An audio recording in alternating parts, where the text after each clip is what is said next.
Welcome back to JonesyCast. I'm Jonesy and this is the cast. Pretty much I just do video replies to Reddit posts. Like and subscribe if you would like to subscribe. If not, that's cool too. All right, let's get into it. Lopsided -impact 5178. 8 minutes ago. Should I stay or should I go? I've read the post and I think it depends. So what I'm seeing here is that I'm seeing a relationship. I've been dating this guy for 1.5 years. You've met his family, all his friends, and vice versa. You spend some of most weeks together. He tells me that he cares. I mean, what's caring though? Like, I cared for all the women before my missus. I really did care for them. But I wasn't going to marry them. They weren't getting exclusivity. I still cared though. I am a priority. Yeah, you are a priority, but which one? I mean, are you the highest? Because that would be my desire, to be the highest priority. He will regret losing me. I mean, yeah, he will. He will. It'll suck for a while, but then he'll find someone else and then keep on moving. And that we have a deeper connection / bond than he has ever had with another woman. Well, that's true. I mean, but whether or not it's deep doesn't speak to whether or not the depth of a relationship doesn't speak to the type of relationship, right? These are two different questions.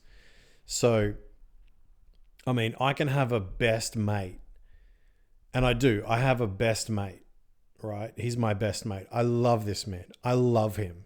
Like, if he dies, I'm sideways, right? But I've got other mates, you know, and eventually I will get over his death and I'll move on. And I'll get over losing him. Not because it's not a deep relationship, but because that's how it works. You have to keep moving in life. Now, I'm seeing he's great at listening when I present emotional concerns regarding his lack of commitment to me. However, he is still sleeping with other women. Okay. He's great at listening when you present concerns, but he's not great at doing anything about it. You know, like, he told me he doesn't care about them. I imagine that's true. But he struggles with being exclusive and doesn't want to hurt me by lying about it. I mean, at least he's being honest. I can't blame him for that. At least he's being honest. You know, you got to give him credit, but you know, he told me he doesn't care about them, but he struggles with being exclusive. I would ask him why he struggles with being exclusive.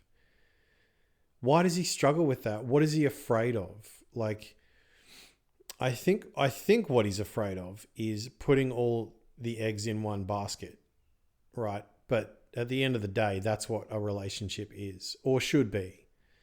You know, if you date, it should be for marriage. And if you're married, it should be forever.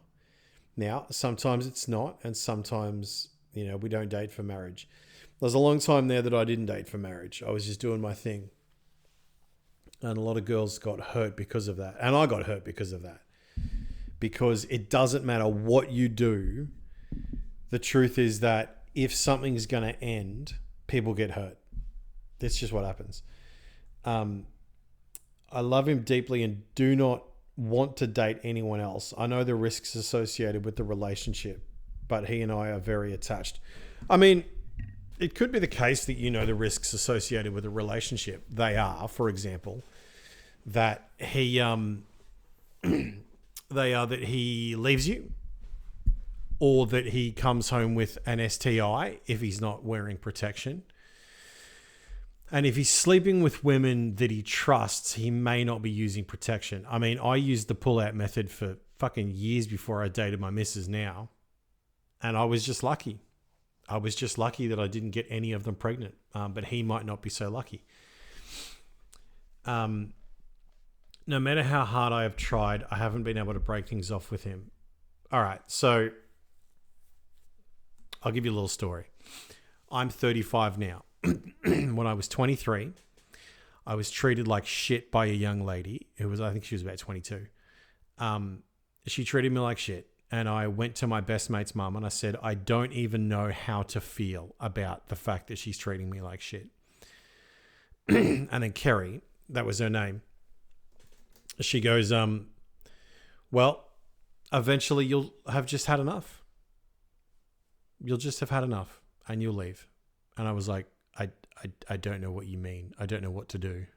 And she goes, just relax. Just relax. Don't panic. Don't make any rash decisions. Eventually, if you are not satisfied with this relationship, you will leave it. And that's what I would say to you. Don't panic. Don't make any rash decisions.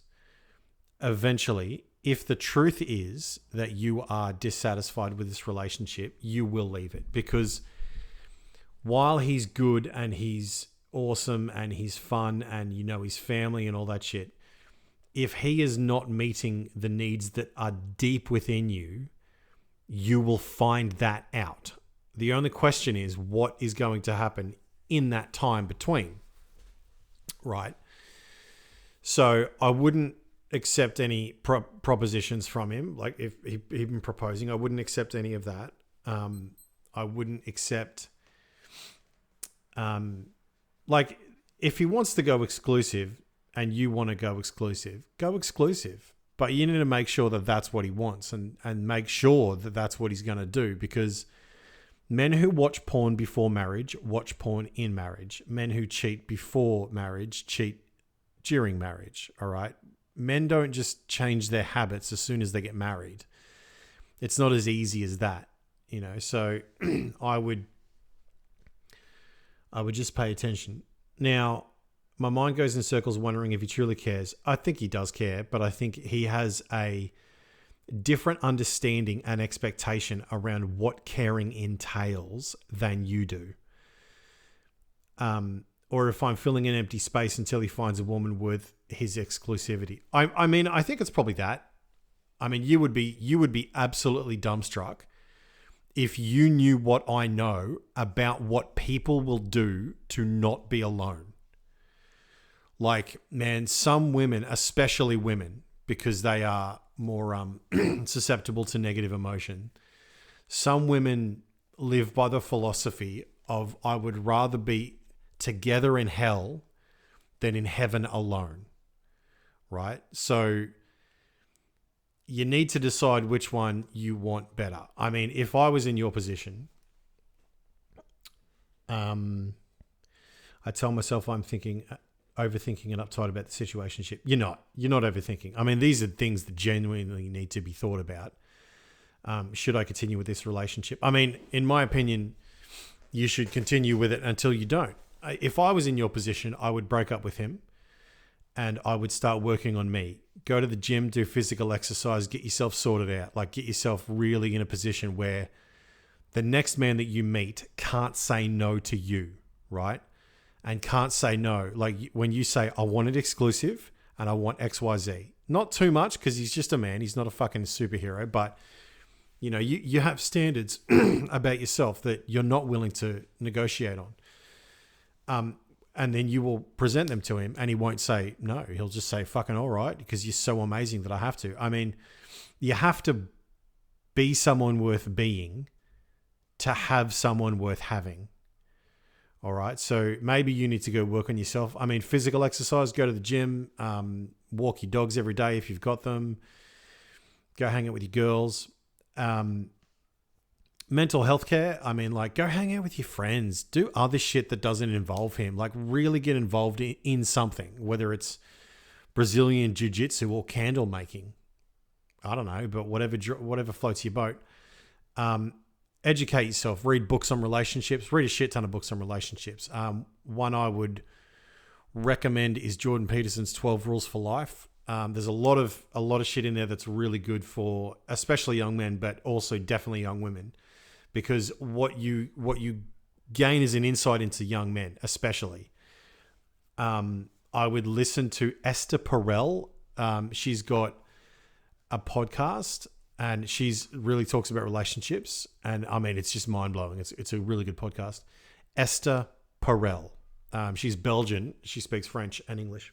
And the other things I would do is write down what you want in a man. And I mean, write it down. Don't just write it on your phone and don't just think about it. Write it down with a pen in a book, because then a week later, a month later, 6 months later, a year later, you can come back to that list and compare whether this man or the next man matches that list, right? And that's not my list. These aren't things that I'll write for you. These are things that you'll write for you. You need to write them down. That's so important. Yeah. Look, man, I hope it goes well. And I hope this relationship goes well. I just think the question is whether we are worth what we want, and is what we want too much of an expectation upon someone. I don't think you're asking too much for exclusivity, and I think you're worth it. I think deep inside you, there is a desire for exclusivity, and I think you should follow that desire. But, it's up to you. Hope it goes well. See you later.